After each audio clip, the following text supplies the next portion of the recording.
अधिकारियों को बहुत बाद में समझ में आया कि टूंडला स्टेशन की जियो पॉलिटिक्स क्या है। अक्सर ये कह करके अवॉइड किया जाता है कि Tundla is a small station.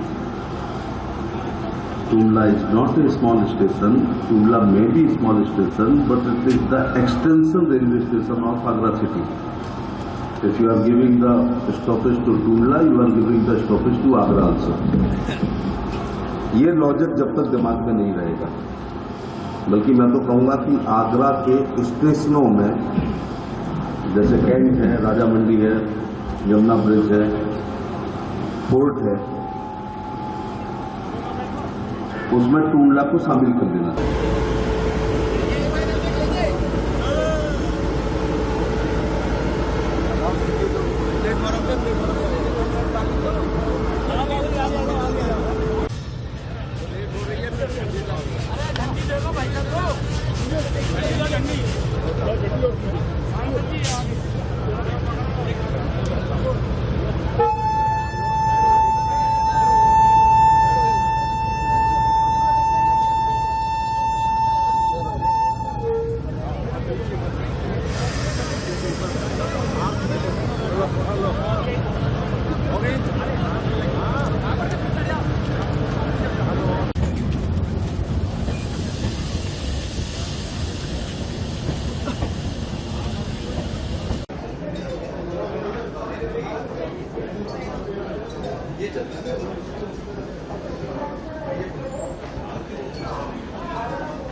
Sir, Rahul Gandhi ने कहा है कि महिला आरक्षण 10 दिन में लागू हो सकता है।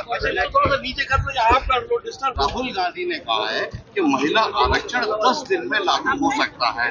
सरकार इसको 10 वर्ष के लिए टालना चाहती है। इस शताब्दी का एक जिम्मेदार व्यक्ति के द्वारा दिया गया सबसे बड़ा झूठ है। इस शताब्दी का राजनीतिक झूठ एक जिम्मेदार व्यक्ति जो राहुल गांधी है, क्योंकि डिलिमिटेशन कमीशन रिपोर्ट देगा। माननीय सुप्रीम कोर्ट के पूर्व न्यायाधीश, हमारी संवैधानिक व्यवस्था है कि वो डिलिमिटेशन कमीशन के चेयरमैन बनेंगे। देन विभिन्न राष्ट्रीय पार्टियों के उसमें सदस्य रहेंगे, चुनाव आयोग के भी उसमें सदस्य रहेंगे। इसके बाद पूरे देश का भ्रमण किया जाएगा, पूरे देश का रिप्रेजेंटेशन होगा, ज्ञापन लिए जाएंगे। इसकी सबसे अच्छी बात है कि इसकी सुनवाई फिजिकल होती है। जैसे वो पिछली बार जस्टिस कुलदीप आगरा आए थे सूर सदन में, यद्यपि उसमें मेरी उस डिलिमिटेशन कमीशन का बिगेस्ट लूजर मैं हूँ, क्योंकि मेरी लोकसभा जलेसर को समाप्त कर दिया गया था, टोटल समाप्त। लेकिन फिर भी एक संवैधानिक व्यवस्था है, मैं उसको स्वीकार करता हूँ। इसके बाद जनगणना से भी पता चलेगा कि महिलाओं की किस लोकसभा में, किस राज्य में क्या अनुपात है। जब महिला आरक्षण दे रहे हैं तो ऐसा नहीं होगा कि गाजियाबाद से शुरू कर दिया और 22% लगातार कर दिया, या पूरब से शुरू, या पिक एंड चूज नहीं होना है। वो कोई ना कोई एक आधार बनेगा। तो राहुल गांधी कैसे कह सकते हैं कि ये 10 दिन का काम है? 24 का चुनाव इससे नहीं हो पाएगा, लेकिन मुझे लगता है कि 29 का चुनाव तो इसी से होगा। अखिलेश यादव ने कहा है कि जो दानिश अली का प्रकरण हुआ है वो उनके साथ खड़े हैं, क्योंकि जब बसपा से उनका गठबंधन था, दानिश अली उनके सहयोग से जीते थे। और इसी में जुड़ा हुआ सवाल है, रमेश विधूड़ी द्वारा दिए गए वक्तव्य को आप कैसे देखते हैं? मैं उसको अच्छा नहीं मानता। लोकतंत्र में इस प्रकार के शब्दों का, असंसदीय शब्दों का प्रयोग नहीं करना चाहिए। लेकिन मैं तारीफ करना चाहूँगा कि उस समय सदन में हमारी उस समय सबसे बड़े नेता राजनाथ सिंह जी थे, जिन्होंने निजी तौर से खेद व्यक्त कर लिया है। इसके बाद ये समाप्त हो जाना चाहिए मामला। और माननीय स्पीकर साहब ने वो तमाम आपत्तिजनक शब्द और असंसदीय शब्दों को एक्सपेंस कर दिया था तुरंत। लेकिन राजनाथ सिंह जी बड़े दिल से उन्होंने निजी तौर से स्वयं माफी मांगी, और उसके बाद दानिश अली ने फिर कुछ नहीं कहा। अखिलेश यादव ने कहा है, कल ही कहा है कि इंडिया गठबंधन उत्तर प्रदेश में 80 की 80 सीटें जीतेगा। तो क्या प्रधानमंत्री की सीट असुरक्षित मानी जाए? ये उन्हीं से पूछो कि ये भी इस शताब्दी का दूसरा बड़ा जोक है। ऐसा ही एक जोक हम सुन चुके थे जब 2022 के चुनाव के पूर्व उन्होंने 403 में शायद 401 सीटों को जीतने का किया था, लेकिन आप नहीं पूछते हो ना उन लोगों से कि साहब 401 आपने कहा था, फिर अब आप 120 पे कैसे समझ गए। ये तो 3 गुना बड़ा झूठ था उनका। आपने कहा था करेल में एक भी बार नहीं आऊँगा, तो 5वें दिन क्यों आए। आपने कहा था एक भी दिन वोट नहीं मेरे घर के मांगेंगे। तो एक नई घटना हुई थी कि धर्मेंद्र के पिताजी श्री अभय सिंह जी कभी वोट नहीं मांगे थे अपने बेटे के लिए, तो वो भी मांगे, डिम्पल जी मांगी, राम गोपाल मांगे, शिवपाल मांगे, अक्षय मांगे, तेज प्रताप मांगे, और नेताजी को उस मानसिक और शारीरिक स्थिति में आना पड़ा। तो ये तो फिर उन्होंने कहा था कि क्या नाम, उन्होंने कहा था कि जमानत जब्त करा देंगे। तो मैंने कहा था ये जमानत बच गई, जमानत चली गई तो आप थूकना हम चाटेंगे, और बच गई तो फिर आप करेंगे क्या जो मैं करने को तैयार हूँ। तो ये बड़बोले बयानों के बाद आप लोग उनसे पूछते नहीं है कि आपके पिछले बड़बोलेपन का क्या हुआ।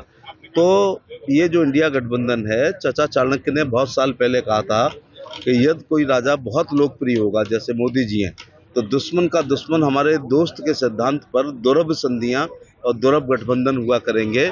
ऐसा ही गठबंधन ये एक शेप ले रहा है। इंडिया में जो लोग नेता हैं उनका उत्तर प्रदेश में ना तो एडमायरर कोई है ना वोटर है। हम थोड़ा डर रहे थे सपा बसपा के गठबंधन से, लेकिन मुझे बताते हुए खुशी हो रही है कि आगरा दलित बाहुल और समाजवादी पार्टी का मुस्लिम बाहुल और देहात में जलेसर आप जानती हैं क्या।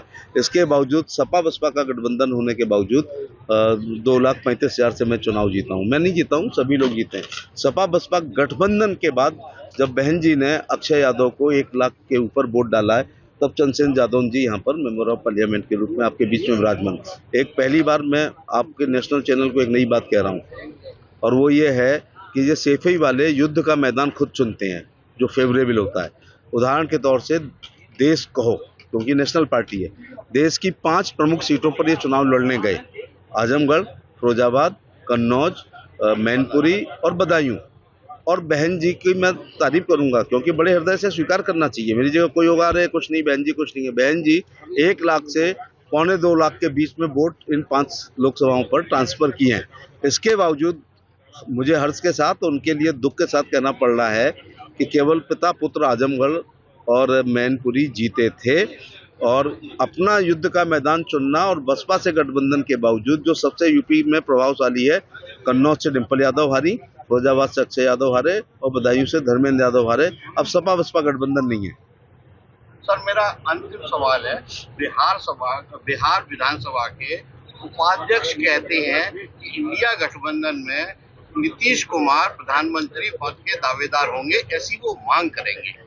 कहीं की ईंट कहीं का रोड़ा, भानुमति के कुनबा जोड़ा में उस नेता के सिपह सलार अपने नेता को प्रमोट करने के लिए इस प्रकार के बयान देते रहते हैं। इस प्रकार के बयान से विपक्षी एकता में निश्चित तौर से दरार आएगी, जिसका लाभ भी हमें मिलेगा। अभी सूत न कपास और जलाओं में लट्ठम लट्ठा।